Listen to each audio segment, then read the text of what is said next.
I'm here at Starbucks under a shade tree taking a little break. Gotta have my coffee, man. Gotta have it. I just wanted to pop on and talk to you guys for a minute. Thank you for clicking on this video and checking out my channel. Thank you to my new subscribers. It means a lot to me. Thank you so much for the love and support. I know that I'm a little all across the map right now.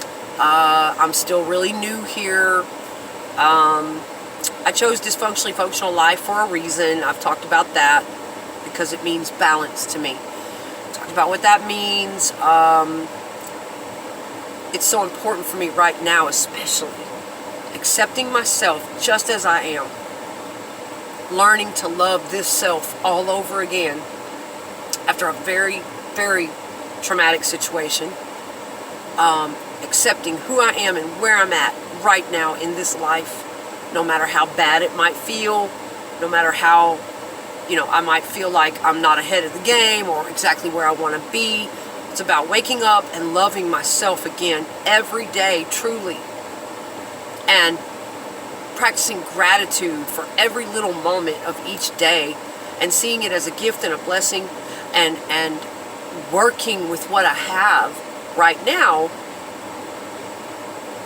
and really, really being at peace with that, but also at the same time, never forgetting I'm a work in progress and keeping my eyes on better things, improving myself, working towards goals for the future too.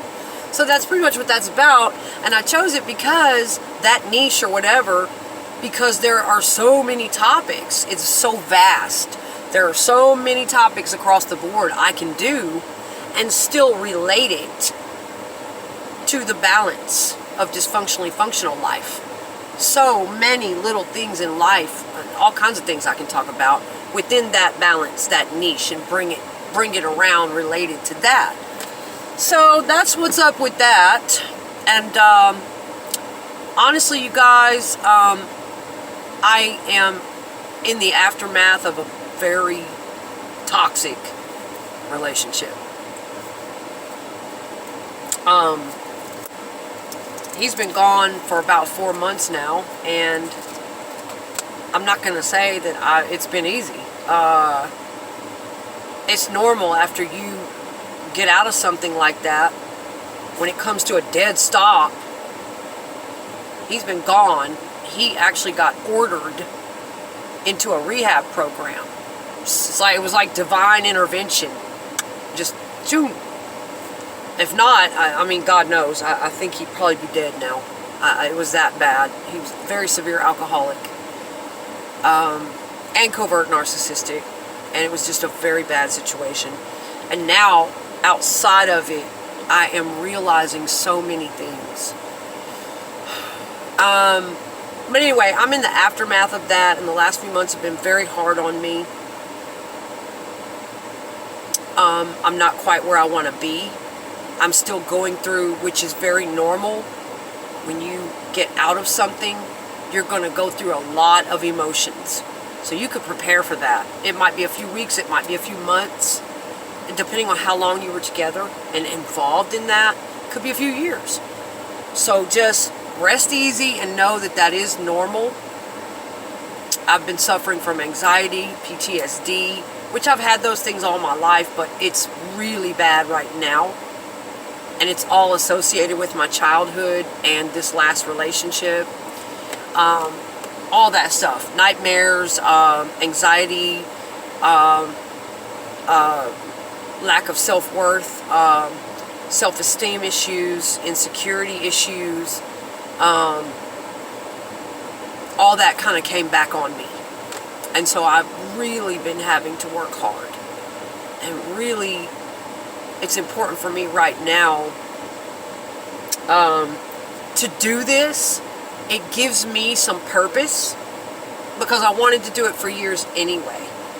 I can remember when the first inklings of thinking about a YouTube channel came up for me, and it was damn near 4.5 years ago, I think.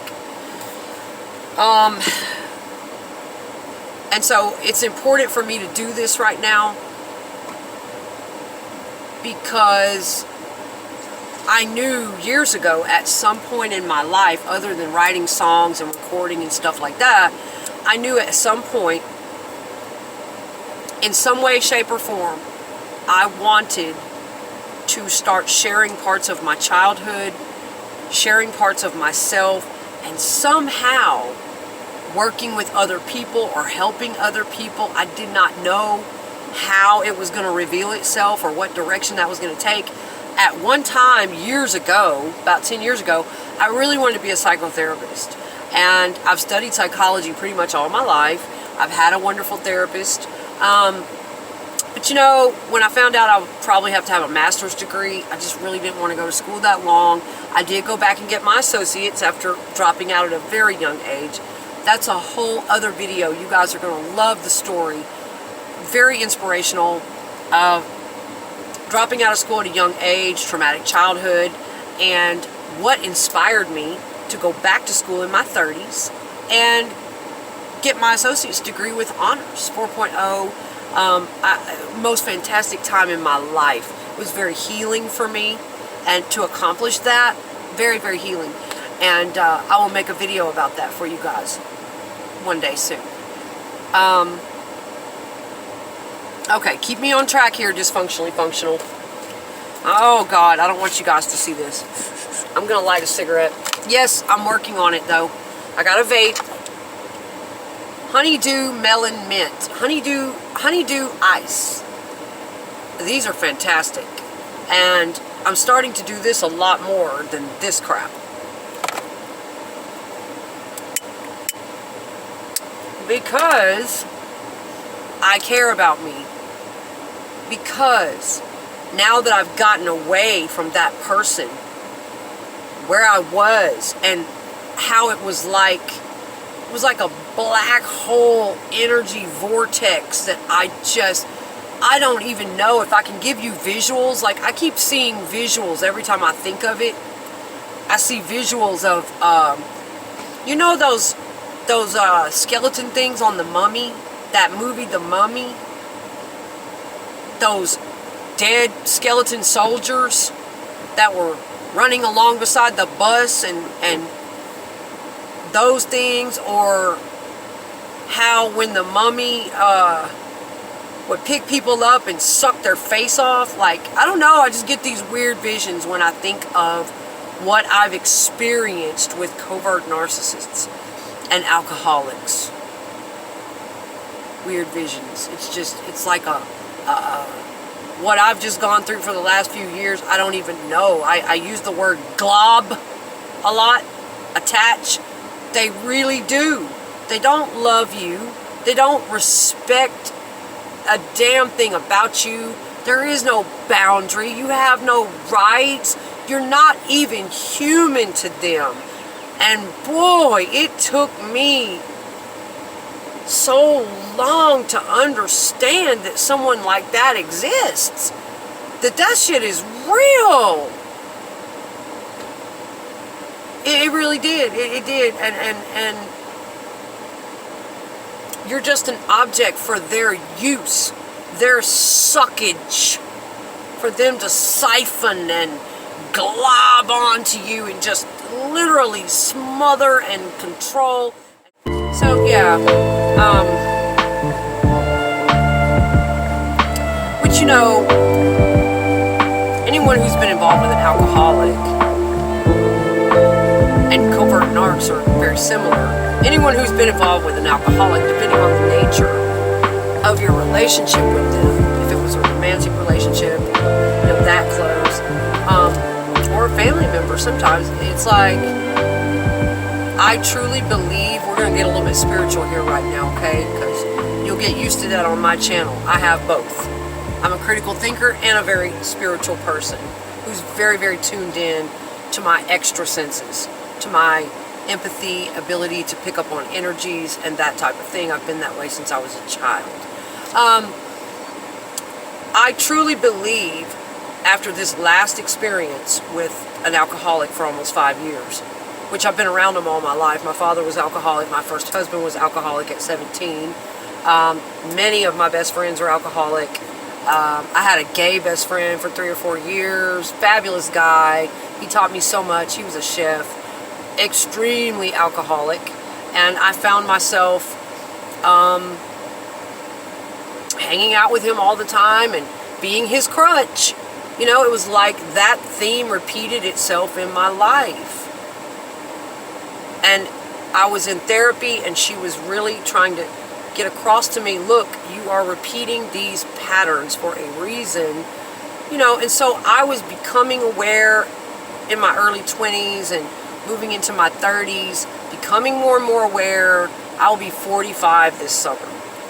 And this shit is still just now playing out in my life, and really gotten to the point where, and I thought for years, you know, because there were periods of my life where I wasn't with anybody, where I was just doing me and feeling great about that. I really thought I had all those codependent issues beat. I thought I had all those, any type of abandonment issues, or, you know, I was really getting to the point where, in fact, when this last partner came along, he had been a friend for years, off and on, at a distance, and I knew him. I didn't know how severe his alcoholism was. I knew he drank, but by the time he came along, I was so done with alcoholics. Like, I had finally got to the point where I did not want any more alcoholics. I mean, I had dated someone who was not an alcoholic. First guy in a lot of years that wasn't alcoholic. And it was so refreshing. Oh, I was so relieved. Which he turned out to be, I don't even want to go into him. You know, but, and then this person comes along, which it started out, we're just friends. He had had a very terrible tragedy in his life, and I was there to be a support to him as a friend. That is how it started, and that is where I wanted to leave it at for a long time. Anything any closer, I wanted to take it on a very slow, adult, mature level, because it was not good timing really for either of us. So, you know, when he came along, I wasn't looking for a relationship. I wasn't looking, certainly not with an alcoholic. And that's why I am so flabbergasted in the aftermath of what the hell happened. How did this happen? Just a mess, just crazy, you guys. So, you know, yeah, a lot of times those childhood wounds, man, they can be sneaky. They can lie dormant in there. Even if you're aware and educated on your patterns, don't ever think you are beyond it. Don't let go of your support systems, your maintenance. Keep yourself in that. You know, I had a period of years where I thought I was kind of above it. I've had enough therapy. I've done enough work. I'm good. You know, and if you get too far out there, man, it can come back on you. You know, I was one of those people who still had very buried damage, unhealed wounds, and lo and behold, the craziest thing ever, somehow this person and I end up in a very committed, serious relationship, trauma bonded before my eyes, before I know it. Every single thing I've never wanted in my life was happening to me. Yeah, it was just crazy. But I've certainly learned a lot about myself. And I guess it was just something that really needed to happen to finally help me break the curse, that tie, that attraction that I had to alcoholics because of my father. And the people I kept attracting into my life that were literally preventing me from being who I am. I mean, I can literally look back at my own patterns. And yes, it's my responsibility. I was allowing it to go on. I was participating. But it was literally who I was allowing into my life that affected every single thing about my being. And toxic codependency, there goes my identity.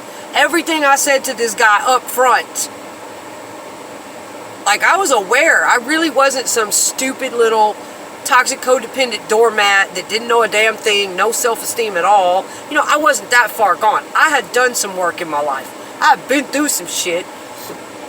And I was telling him the whole time, whoa, whoa, whoa. Hey, too fast. Come on, man. I see a lot of things here that, we need to slow this down.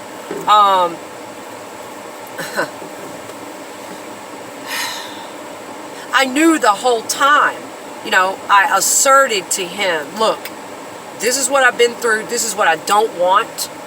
I don't want some unhealthy, toxic, any of these childhood patterns to play out. If we're going to do this, we're going to be two mature adults on the up and up. We're going to recognize our childhood patterns, and we will grow together, okay? That's the only way I'm going to agree to get any more serious with you. Even though the teenager in me, you know, wanted to, oh my gosh, I really like you, and oh, I hope you stay around. I don't even care if you're an alcoholic. I know that there it went. There went toxic me right there. There it is. Instant trauma bond. And, you know, like I say, I was listening to Pete at Empath Uprising the other day, and he talked about the same thing, and that's exactly what happened to me. It's like no matter what boundaries my higher self tried to set, that toxic, unhealed part of me, boy, it just took over. Yes, yes! Every red flag!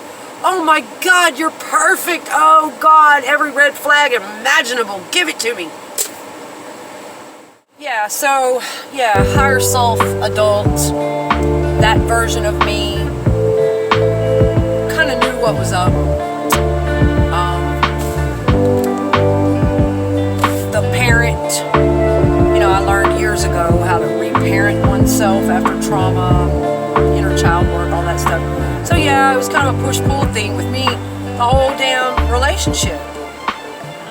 It was almost like I was there and I was being authentic, but at the same time, there was the self-aware, educated parent side of myself that was like, hey, you're not going to be able to stay in this forever. Any day now, he's going to have to change. Any day now, you can't keep living like this. That was always riding in the back of my head. The disrespect, the craziness. I'm not going to go all into it now. I will be going into it more in future videos about what exactly I experienced and all the things I've learned. But yeah, it was always kind of that dual thing for me. I knew this isn't right. This is But again, it was almost, I guess you could almost say there was three parts of me. There was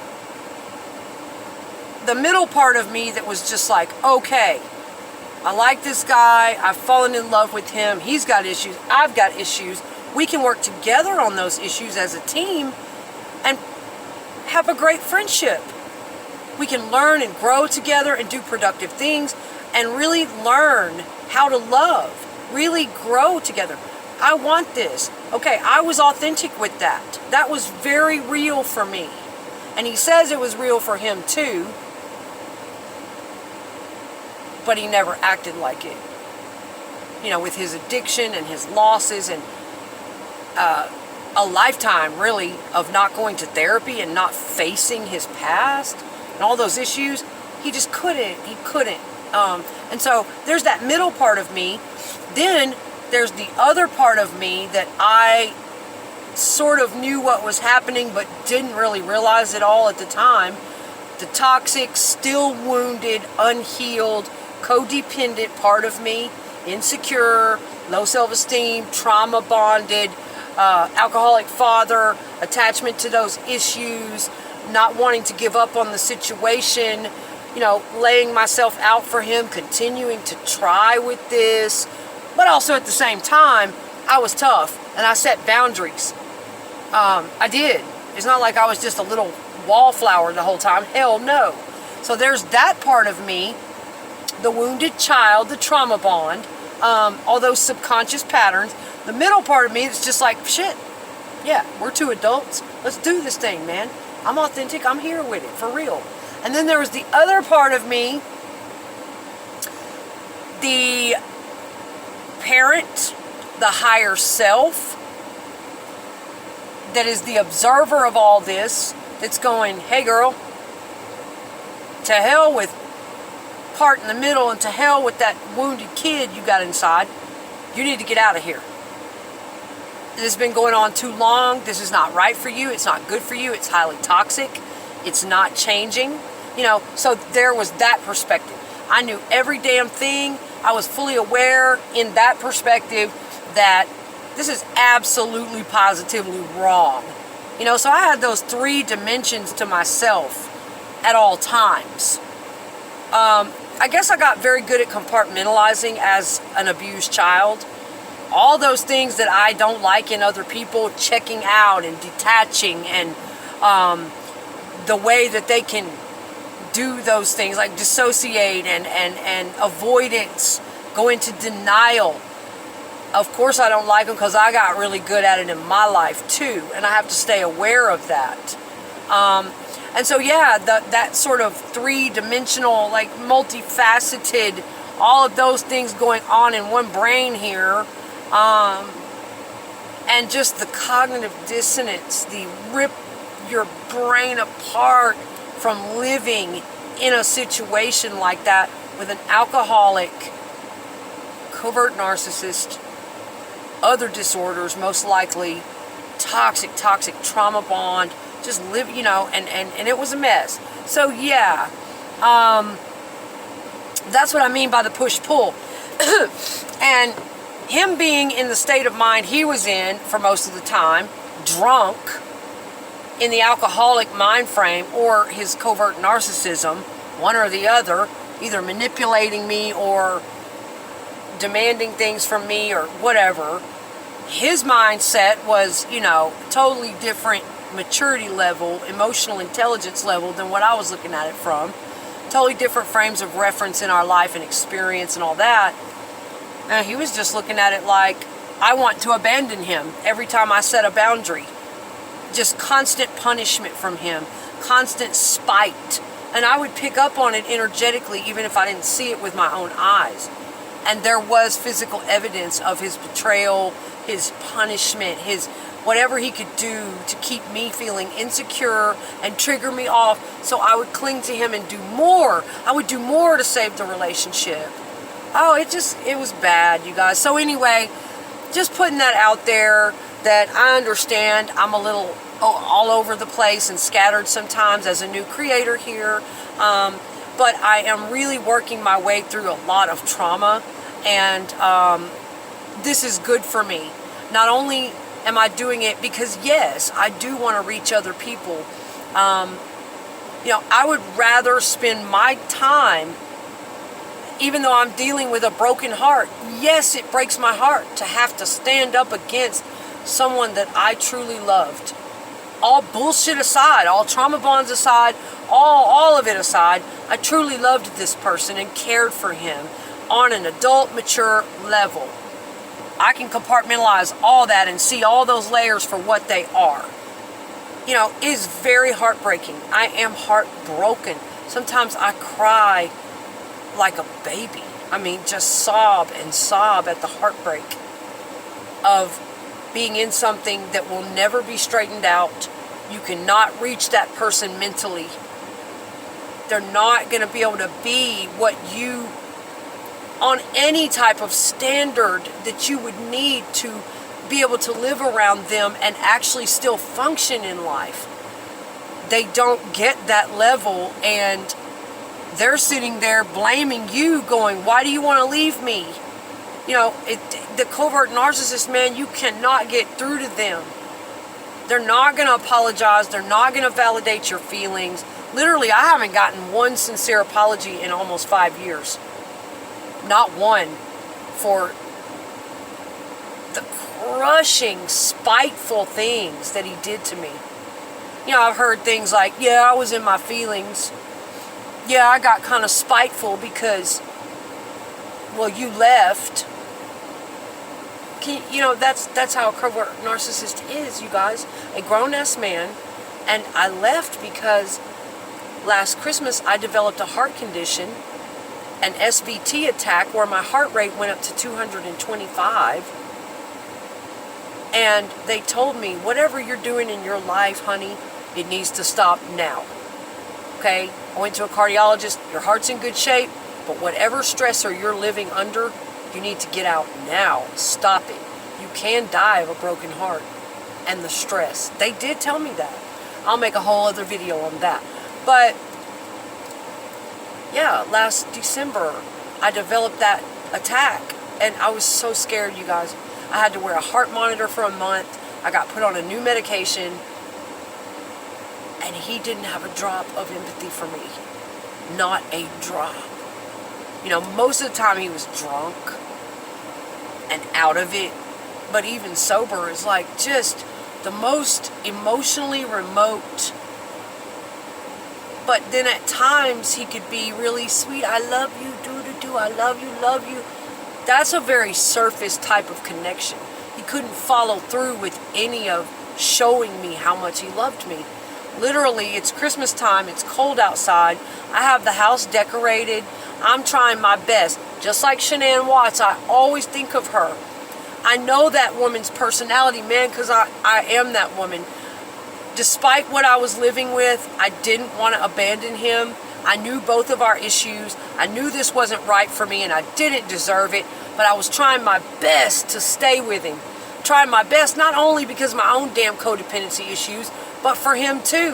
For the sake of my devotion and commitment to that relationship. For me, you know, all reasons involved, I was trying my best not to leave his ass high and dry, because I knew when I finally did it, I was going to have to stay on forever.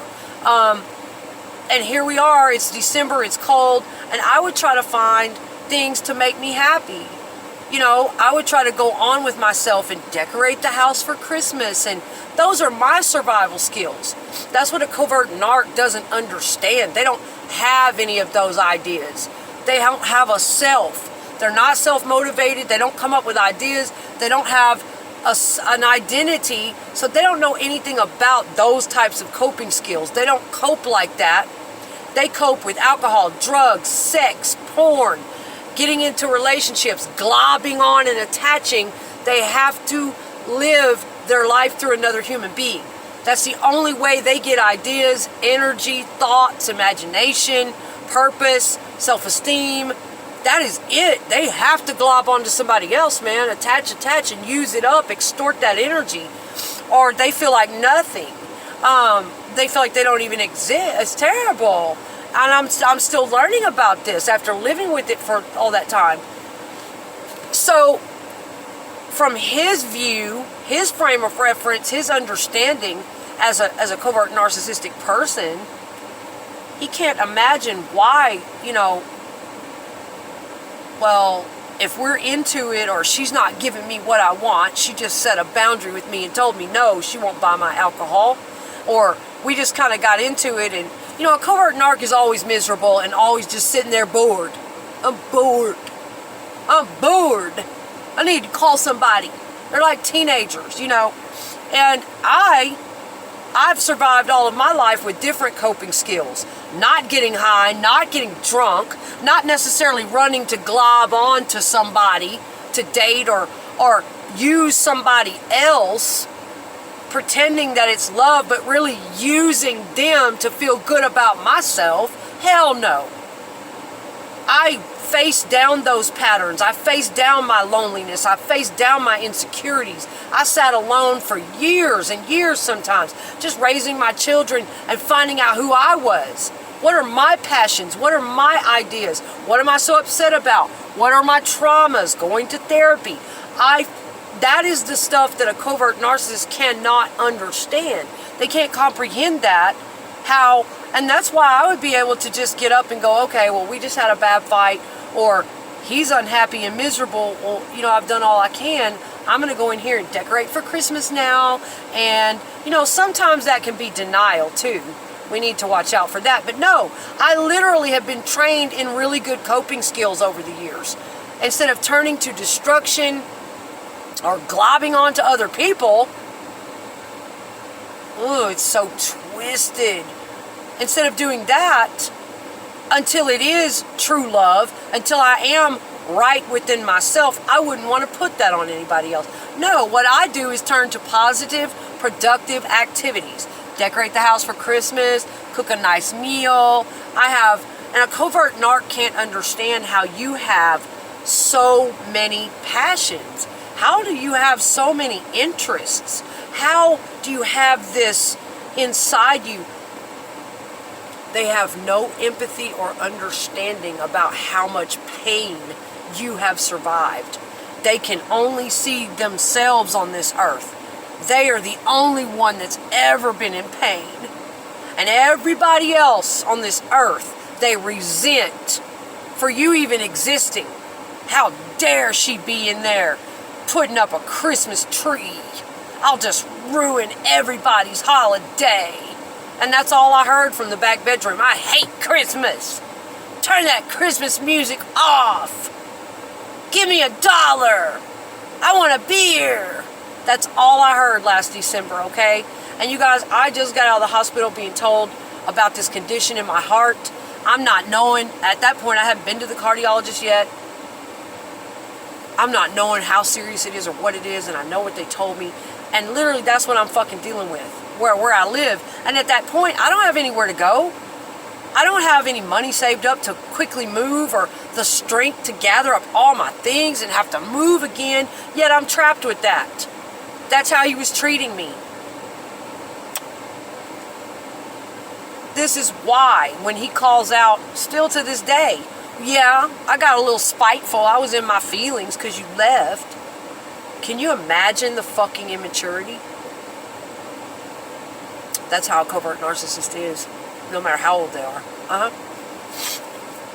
Yeah, not an apology, not any type of genuine remorse, no showing of love for you. They are that detached.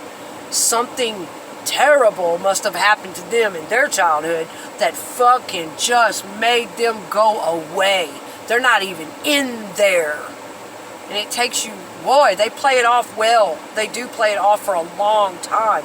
But that is what happened that last December. And he just kept on and acting worse and worse and worse. And I started to get very frightened. Not because I was scared he was going to hit me or anything. He wasn't violent. But just the energy of him, the demanding, toddler-esque, throwing fits and demanding and stalking and treating me so disrespectful and immature. Instead of a man being like, the home looks lovely, honey. Thank you. It feels like Christmas in here. What's for dinner? You know, I understand I got a few issues and, you know, I'm sorry I act a little immature sometimes, but, you know, we can work on that. He never talked like that. Just like the Chris Watts case. Chris Watts was incapable of expressing his goddamn feelings. He was incapable of dealing with an adult woman. Incapable. He had to find Nicole Kessinger. And you know, that is a covert narcissist is a weak-minded man or woman.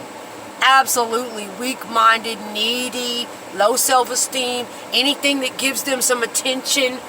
Boy. And when he met the more inferior than Shanann, you know, this new girl who don't know him, she's not going to put him in his place. She doesn't know what he is. She hasn't lived behind closed doors with his ass like Shanann had for 8 years, putting up with his covert narcissistic toddler ass twisted bullshit. Only the partner behind closed doors knows this. And a lot of times, a woman or man in that position will find themselves covering for that partner. The public doesn't know what they're dealing with at home. So anyway, same parallel shit. Chris went nuts when he found that, oh, she's more inferior. She talks to me. She listens. She actually makes me feel like a man. See how dependent he is on a woman or something outside himself to make him feel like a man, instead of doing the goddamn work, going to therapy, facing your fucking wallflower, insecure, inferior, little ashamed issue in there, and take a look at your wife. Your wife that's been here 8 years, boosting your ass up, pushing you to get in shape, fucking helping you become your fullest and highest potential, Chris Watts. That's just like a covert narc. Same shit happened to me. I gave all of that. And the first chance he got, he didn't go out and physically cheat, I don't believe, and he never physically discarded me. No, he terrified of abandonment. But with all that I invested in him, he would take everything, all the energy I gave to him, and he would get on that internet and basically feel like he was single and try to impress other girls with all of the love and energy and knowledge that I gave to him. That's what he would do. That's what a fucking covert narcissist does. That's what a narcissist in general fucking does. Yes. So, anyway, these are just the types of things I was dealing with. These are some scratching the surface of some things that I was dealing with. And now I'm in the aftermath of healing from it and really having to work on my self-love, my self-respect and self-esteem, my self-worth again, all of that. All of that. And it's hard. It is heartbreaking. It's heartbreaking. It's one of the hardest things I've ever had to face and do in my life. To leave the very thing but you have to evaluate, why did I love him? Why did I love him? He treated me awful. You have to really tear that apart. And then you start to discover some things about yourself. Sure, we had some tender moments. Sure, and they will make you feel guilty if they hear you talking on this mature level and pointing out the real truth, the reality of the relationship. If you don't live in denial with them and on this stupid checked out cloud they're on, oh, it was good. Only think about the good, honey. If you point out the real issues, they will shame you. You're just mean. What do you mean there was nothing good about it? You don't ever talk about the good.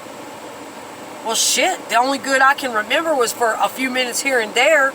And then you were so fucking drunk you couldn't even stand up. And then the rest of the time acting like some immature fucking teenager, or just causing complete and total chaos every day. Every good experience that we had, I can only remember it being fucked up by you being drunk. Or by you acting like a fucking immature narcissist. Doing something that breaks a boundary every 5 minutes. Something that is chaotic and shocking and awful and hurtful and yeah. So, but they will do you that way. They do not live in the same fucking reality we do. And they want you to live in that fucking checked out denial with them. Sure, I felt some very tender and loving and connected moments with him. That relationship meant everything to me. I put a lot into it, but I was the only one.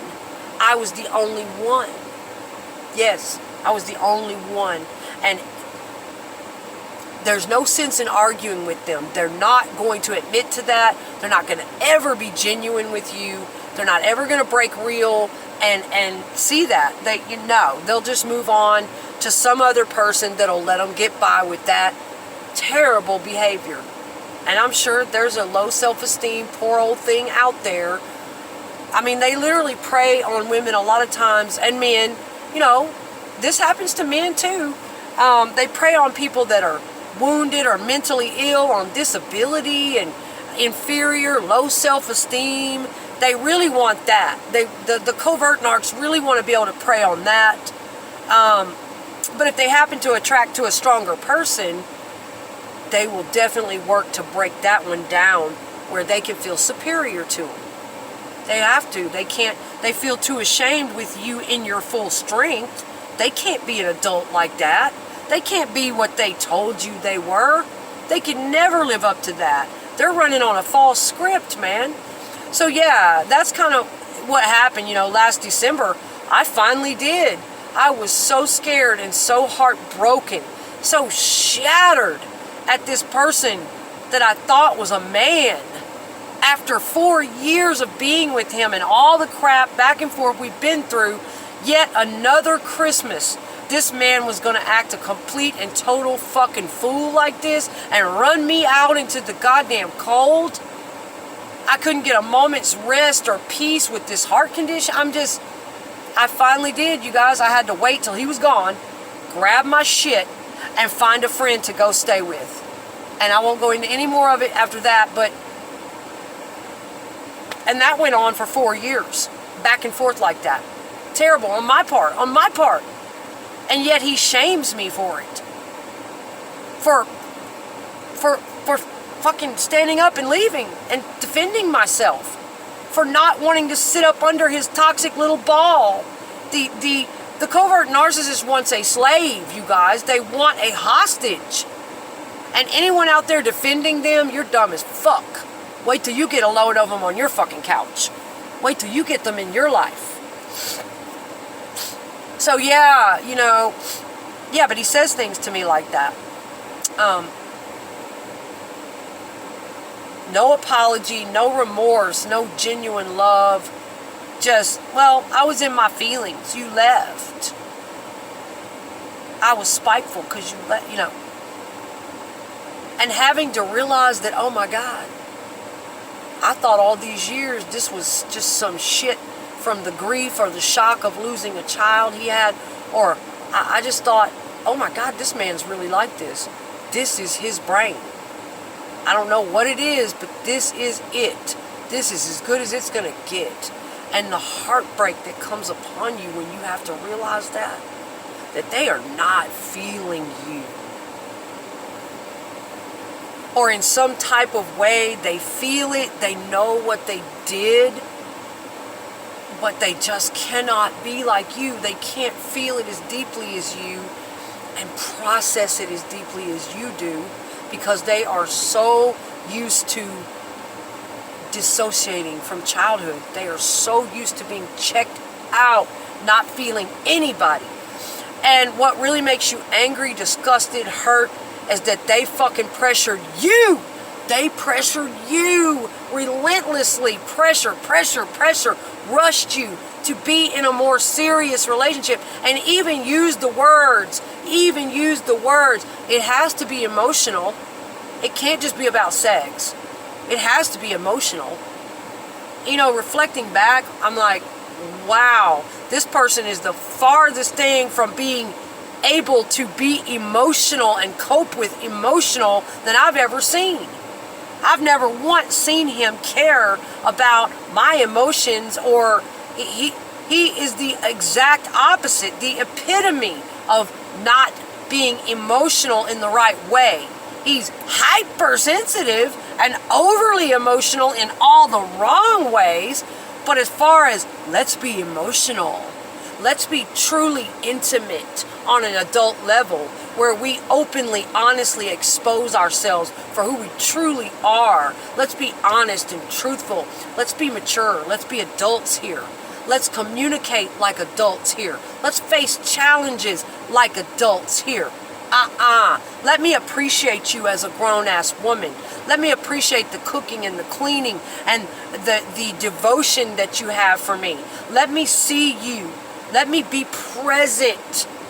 No. Okay. So it's just, wow. Yes. And I'm in the aftermath of processing all of that and healing myself. And so yes, this YouTube channel is very important to me. Not only do I want to reach others and share my experiences, but it's therapeutic for me, okay? So if you see me from time to time slipping in and out of different moods, different emotions, this is a productive way for me to work on myself, for me to release and heal and move some of this pain and confusion and toxic energy. And so that's kind of what, that's what that's all about. But I know that I'll get better as time goes on. I'm hoping my channel will evolve and grow. I'll move on to other topics. Yeah, that's that for now. I really thank you guys for being here.